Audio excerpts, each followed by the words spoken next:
Hi friends, मैं परविंदर खाई। Friends, आज के हमारी गेम सुशांत बनर्जी की एक वीडियो रिक्वेस्ट की है। उन्होंने मुझसे गैरी कास्परोव की बहुत ही कमाल की गेम के ऊपर वीडियो बनाने के लिए कहा था, जो खेली गई थी 1992 चेस ओलंपियाड, जो हुआ था मनीला, फिलीपींस में। और इनके सामने जो खेलने वाले खिलाड़ी थे बोस्नियन ग्रैंड मास्टर पेद्रेक निकोलिक। तो फ्रेंड्स, कुछ एंड गेम इस तरह की होती हैं जो शुरू होने से पहले ही खत्म हो जाती है। मीन्स वो एंड गेम की डेफिनेशन में हम उसे कंसिडर कर ही नहीं सकते। शायद ये गेम उसी तरह की कुछ है। तो चलिए फ्रेंड्स, सीधा इस गेम को शुरू करते हैं। यहाँ गेम की शुरुआत गैरी कास्परोव ने की थी D4 के साथ। तो D5 यहाँ पेद्रिक बोस्नियन ग्रैंड मास्टर ने शुरू किया। C4 क्वींस गैम्बिट कह सकते हैं इसे। C6 यहाँ ब्लैक ने किया। Knight C3 then E5, that's okay. D take C5 हुआ।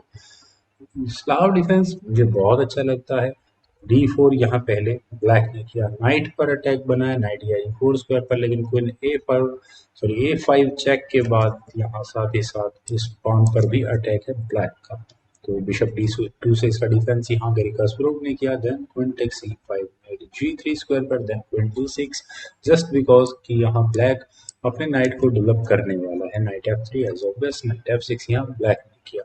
बन गई C2 स्क्वायर पर, देन बिशप E7, और इसके बाद यहाँ दोनों साइड्स ने कैसल किया। गैरी कास्परोव ने लॉन्ग साइड और निकोलिक ने यहाँ शॉर्ट साइड कैसल किया। E3 then D take C3। मुझे ऐसा लगा कि शायद कुछ इस तरह से एक्सचेंज होंगे, डिस्कॉर्ड अटैक बनेगा क्वीन पर, लेकिन उससे भी फर्क पड़ता नहीं। ब्लैक अब सेफली अपनी क्वीन को यहाँ से बचा सकता था। F टेक C3 यहाँ पहले गैरी कास्परोव ने किया। C7, that's okay. Bishop C3 यहाँ गैरी कास्परोव का नेक्स्ट मूव ऑब्वियस मूव है। बिशप गया G4 स्क्वायर पर, नाइट पर कुछ प्रेशर है लेकिन ज्यादा फर्क पड़ता नहीं है। बिशप D3 यहाँ पहले व्हाइट ने किया। Knight B goes to D7, then bishop F5।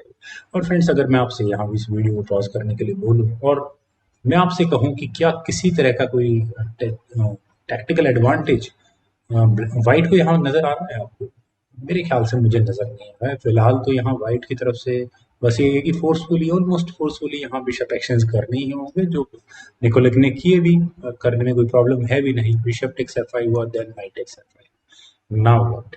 मुझे अभी भी व्हाइट के लिए कोई बहुत स्ट्रॉन्ग अटैक नजर नहीं आ रहा है। बस व्हाइट का ये नाइट हाँ जरूर इस बिशप पर एक अटैक बना रहा है, चेक देगा उसके बाद ज्यादा से ज्यादा, बस इतना ही तो होने वाला है। Rook at F goes to E8, problem solve. लेकिन फ्रेंड्स, यहाँ गैरी कास्परोव के कमाल का मूव है एक पॉन जीतने का, और उन्होंने पॉन किस अंदाज में जीता, उन्होंने यहाँ किया नाइट टेक्स G7। तो एक्सप्लेनेशन है इस मूव की। फ्रेंड्स, एक्सप्लेनेशन सिर्फ एक ही है कि फ्यूचर में आने वाले समय में इस बिशप से यहाँ ब्लैक का ये नाइट F6 स्क्वायर पर रखा हुआ नाइट कुछ देर के लिए पिन हो सकता है, किंग टेक्स G7। लेकिन इस पिन नाइट की एक्सप्लॉइटेशन किस तरह से की जा सकती है? क्वीन को F5 स्क्वायर पर ले जाकर। किसी का भी ध्यान यहाँ इस रुक और क्वीन का टारगेट यहाँ इस नाइट पर नहीं गया होगा, क्योंकि यहाँ ये F6 नाइट ब्लैक का ऑलरेडी पिन हो चुका है। तो प्रॉब्लम अब समझ में आती है। ब्लैक को आई थिंक अपने रुक को मूव कर लेना चाहिए था। यही सबसे स्ट्रॉन्गेस्ट मूव यहाँ हो सकता था, लेकिन ब्लैक ने यहाँ अपने नाइट को ही मूव किया F8 स्क्वायर पर। दिखने में ठीक भी लगता है सीधा, क्योंकि आने वाले समय में एक चेक आने वाली है और नाइट जंप करके वापस यहाँ इस G6 स्क्वायर पर आकर सेफली लैंड कर जाएगा। लेकिन यहाँ व्हाइट की प्लानिंग कुछ हो रही है। उनका पक्का इरादा इस जी पॉन को आगे पुश करके यहाँ इस पिन नाइट पर पॉन से अटैक बनाने का है, ताकि जो मटेरियल दिया है वो यहाँ वापस लिया जा सके। लेकिन यहाँ अभी गैरी कास्परोव ने जी पॉन को अभी आगे पुश नहीं किया, उन्होंने यहाँ एच पॉन को आगे पुश किया। H6 then G4। शायद उन्हें अंदेशा था कि एच पॉन आगे पुश होगा ब्लैक के बाद। C8 आस्किंग फॉर कनेक्शंस, और अब मेरे ख्याल से कोई प्रॉब्लम नहीं है कनेक्शंस करने में। तो गैरी कास्परोव ने क्वीन एक्सचेंज कर ली। क्यों प्रॉब्लम नहीं है? क्वीन टेक्स C8, रूक टेक्स C8 होने के बाद यहाँ ये पॉन अब आगे पुश होने के बाद यहाँ अब गैरी कास्परोव अपने उस खोए हुए नाइट को वापस ले सकते हैं। G5, यही मूव यहाँ खेला गया था। Knight at 8 goes to H7, knight के ऊपर नाइट लगाया, नो प्रॉब्लम। Then E4। अभी यहाँ नाइट को कंप्लीट प्रेशर बनाकर रखा है, लेकिन जब समय आएगा तब यहाँ पर फर्दर मेटेरियल एक्सचेंज किया जाएगा। किंग को शायद मूव कर लेना चाहिए था, और अगर ये किंग यहाँ से मूव होता भी तो जी टेक्स F6 जाता, देन नाइट टेक्स F6 जैसा कोई मूव खेला जा सकता था। उसके बाद यहाँ ये ई पॉन आगे पुश हो सकता, वट एवर इट इज। कुछ इसी तरह का गेम यहाँ खेला जाता, लेकिन यहाँ हुआ रुक eight C goes to D8। पहले रुक एक्सचेंज ऑफर कह सकते हैं, लेकिन गैरी कास्परोव ने यहाँ रुक एक्सचेंज ना करके अपने रुक को लगाया F1 स्क्वायर पर, और सीधा सा उनका टारगेट यहाँ इस F6 स्क्वायर पर ही है और काफी देर से लगभग 6 या 7 मिनट से गैरी कास्परोव का टारगेट इस F6 स्क्वायर पर ही बना हुआ है। किंग गया F8 स्क्वायर पर, then E takes F6, bishop takes F6, then E5, दोबारा उसी बिशप पर अटैक है, बिशप गया G7 स्क्वायर पर, then rook attach goes to G1 और यहाँ ओपन पोजीशंस का गैरी कास्परोव ने बखूबी फायदा उठाया, काफी स्ट्रॉन्ग मैं इसे कहूंगा यहाँ इस पॉइंट पर। C5 ब्लैक ने किया और C5 मूव क्यों किया गया है? जस्ट सिंपली बिकॉज यहाँ किसी तरह की चेक आने के बाद इस किंग और उसके बाद यहाँ ये बिशप कहीं पिन ना हो जाए। किंग C2 यहाँ व्हाइट ने किया, देन रूट E6 स्क्वायर पर, G4, then bishop HT8 square पर, ताकि यहाँ ठीक है बैटरीज तैयार ही ना हो पाए और बिशप पर कोई अटैक बन ही नहीं पाए। वेल B4 और फ्रेंड्स B4 का move simply just because open position अपने बिशप के लिए देने की है यहाँ पर व्हाइट को।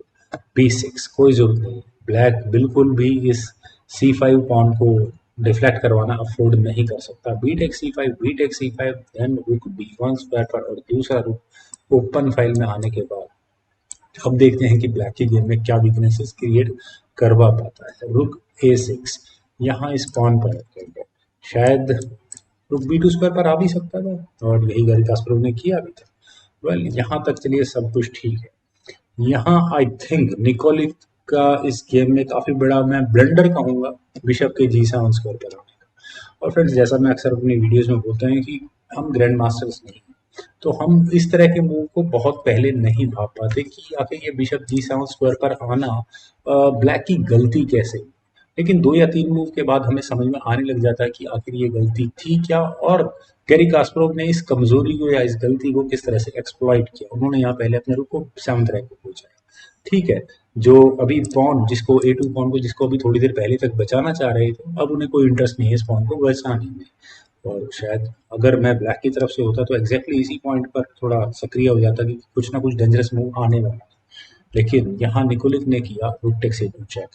मुझे भी कोई वजह नजर नहीं आ रही थी इस पॉन को ना लेने की, दैट्स ओके।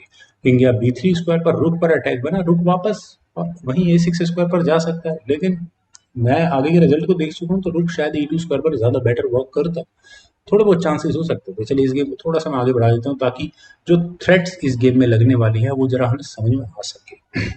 सिंपल थ्रेट है फ्रेंड्स, यहाँ ये ई पॉन थोड़ी देर में आगे पुश होगा ही होगा। उसके बाद बिशप के साथ कुछ प्रॉब्लम्स यहाँ पर वाइट क्रिएट कर सकता है, लेकिन वो प्रॉब्लम्स ऐसे आराम से क्रिएट नहीं होने वाले हैं। E6 होगा, देन नाइट F6 यहाँ ब्लैक कर सकता है, बिशप टेक्स F6, देन अगर यहाँ बिशप टेक्स F6 हुआ तो गेम में ओवर हो जाएगी। रुक टेक्स F7 चेक होगा, किंग E8 स्क्वायर पर जाएगा, रुक G8 चेक हो जाएगा, तो चेकमेट की जो थ्रेट आने वाली है वो यहाँ अब आपको समझ में आएगी।